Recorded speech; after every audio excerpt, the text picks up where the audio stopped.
24 नवंबर 1971 एक American airline के plane को सिर्फ एक आदमी के जरिए हाईजैक किया जाता है। वो अपनी सारी डिमांड्स पूरी करवाता है। $2 लाख कैश लेकर हैरतअंगेज तौर पर उड़ते प्लेन से ऐसा गायब हुआ कि आज इस इंसिडेंट को 50 साल से भी ज़्यादा का टाइम हो चुका है। अमेरिका की सारी एजेंसीज FBI, CIA इस एक आदमी की इतनी सी इंफॉर्मेशन भी नहीं निकाल पाई।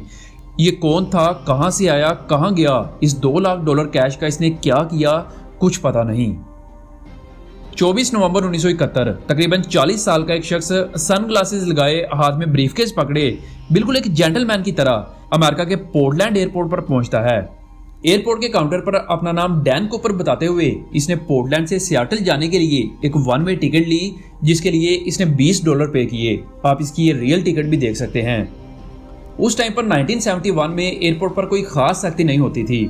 कोई मेटल डिटेक्टर नहीं, कोई सामान की चेकिंग नहीं। प्लेन पर बोर्ड होने के लिए सिर्फ एक चीज चाहिए होती थी और वो थी टिकट।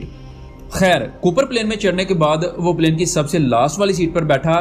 प्लेन में DB कूपर के अलावा 35 पैसेंजर्स और 6 क्रू मेंबर्स थे, यानी टोटल 42 लोग इस प्लेन में सफर करने वाले थे। सीट पर बैठकर ये सिगरेट जलाता है और अपनी फेवरेट ड्रिंक ऑर्डर करता है। ठीक दोपहर के 2:50 पर यह फ्लाइट टेक ऑफ करती है। टेक ऑफ होने के बाद सब कुछ नॉर्मल चल रहा था। कुछ ही मिनट्स बाद जब प्लेन अपने क्रूजिंग अल्टीट्यूड पर पहुंचा तो DB कूपर ने अपने कोट से एक पर्ची निकाली और इसे अपने पीछे खड़ी फ्लोरेंस शेफनर नामी एयर होस्ट को दी। एयर होस्ट को पहले तो लगा कि ये फ्लर्ट कर रहा है और अपना नंबर देने की कोशिश कर रहा है, तो वो नोट पर ज्यादा गौर नहीं करती। लेकिन तभी DB कूपर एयर होस्ट से कहता है कि madam, this is very serious note और आपको ये नोट खोलकर पढ़ना चाहिए। फ्लोरेंस जैसे ही वो पर्ची खोलकर पढ़ती है तो वो घबरा जाती है। इसमें लिखा था, miss I have a bomb in my briefcase and want to sit by me, यानी मेरे ब्रीफकेस में बॉम्ब है और मैं चाहता हूं कि आप मेरी साथ वाली सीट पर आकर बैठ जाएं। फ्लोरेंस जब कूपर के साथ वाली सीट पर बैठी तो कूपर ने अपना ब्रीफकेस खोला, जिसमें वाकई एक बॉम्ब था जो एक डेटोनेटर के साथ जुड़ा हुआ था। कूपर कहता है कि अब ये प्लेन हाईजैक है और मेरी सिर्फ 3 डिमांड्स हैं जिसे आपको इस प्लेन के पायलट तक पहुंचानी है। इन डिमांड्स में इसे आज 5 बजे से पहले $2 लाख कैश जो $20 के होने चाहिए, 2 पैराशूट्स और सियाटल एयरपोर्ट पर जब ये प्लेन लैंड करे तो इसे रीफ्यूल करने के लिए एक फ्यूल ट्रक रेडी चाहिए।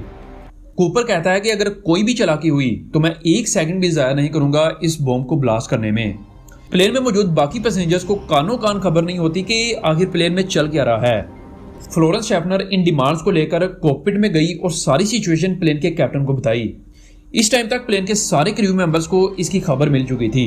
DB कूपर एक और एयर होस्ट जिसका नाम टीना मकलाउ था, उसे अपनी साथ वाली सीट पर बैठाकर इंटरकॉम पकड़ाता है, जिसे कूपर अब डायरेक्ट प्लेन के कैप्टन से वहीं बैठे हुए बातचीत करता है। प्लेन के कैप्टन ने सियाटल एयरपोर्ट पर एयर ट्रैफिक कंट्रोलर को सारी सिचुएशन बताई, जिसके बाद FBI को भी इस हाईजैकिंग के बारे में इन्फॉर्म किया गया। लोकल पुलिस और एयरपोर्ट की सिक्योरिटी भी अलर्ट हो जाती है।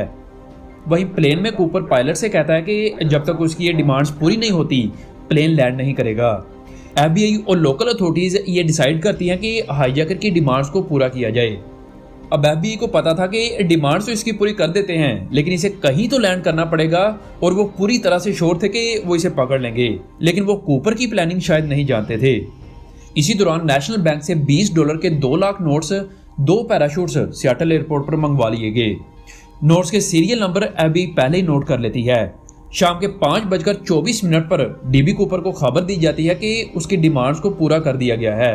कूपर प्लेन को लैंड करने की परमिशन देता है और कहता है कि इसे बाकी प्लेन से दूर रखा जाए।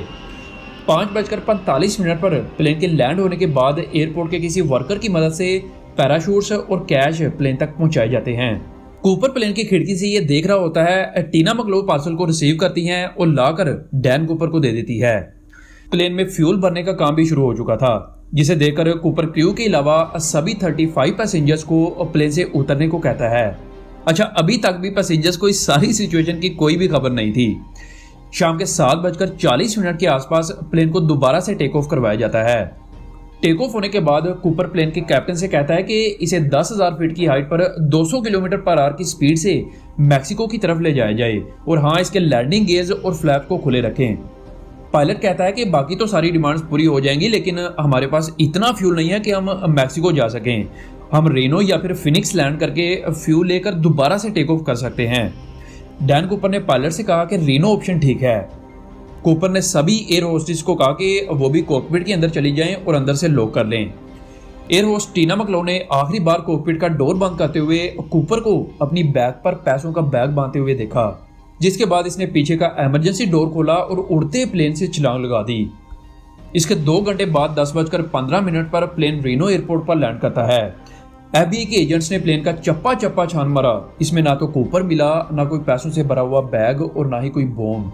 प्लेन की लास्ट वाली सीट से एक पैराशूट, 8 सिगरेट के बर्ड्स और एक टाई मिली। अच्छा, एक बात तो क्लियर थी कि कूपर सियाटल और रीनो के दरमियान में ही कहीं गायब हुआ था, लेकिन इसे ढूंढने के लिए एग्जैक्ट लोकेशन का पता होना बहुत जरूरी था, जो बहुत ज्यादा मुश्किल नहीं था, क्योंकि 8:13 पर कैबिन के अंदर प्रेशर में काफी चेंजिंग देखने को मिली, जिससे यह प्रूव होता है कि इसी टाइम के राउंड कूपर ने प्लेन से छलांग लगाई थी।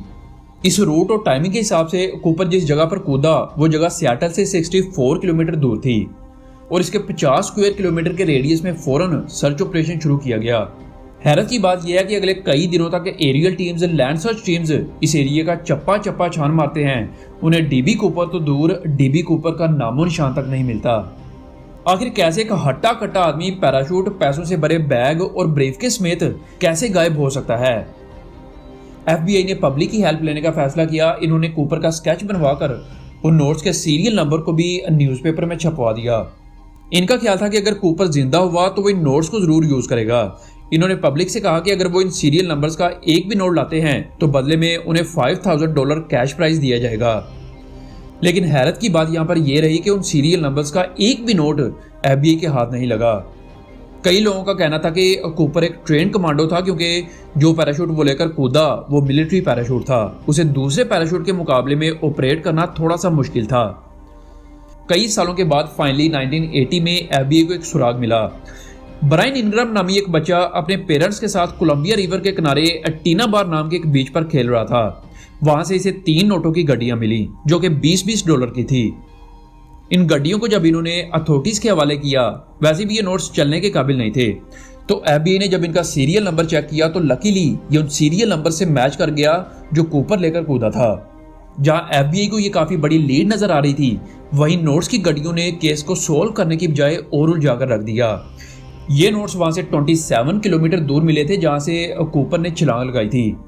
पहले तो एफबीआई को लगा कि ये उस वक्त कूपर से इस रिवर में गिर गए होंगे जब इसने प्लेन से छलांग लगाई, लेकिन बाद में रियलाइज किया गया कि ये कोलंबिया रिवर तो ऑपोजिट डायरेक्शन में बहती है, इसलिए ये गड्डियां बहकर तो इस टीना बार बीच तक नहीं पहुंच सकती। कहीं डैन कूपर ने जानबूझकर केस को उलझाने के लिए इस रेत में इन गड्डियों को ना छुपाया हो। अगले कई सालों तक भी एफबीआई को कोई सुराग नहीं मिला। नोट्स के अलावा इनके पास वो 8 सिगरेट के बर्ड्स, एक टाई और ये स्केच है। आज तकरीबन इस केस के 54 साल बाद भी ये पता नहीं चल सका कि डीबी कूपर कौन था, ना तो ये जिंदा मिला और ना ही मुर्दा। ये केस अमेरिकन हिस्ट्री का वाहिद हाईजैकिंग केस है जो आज तक सोल्व नहीं हुआ और 2016 में इस केस को हमेशा के लिए बंद कर दिया गया।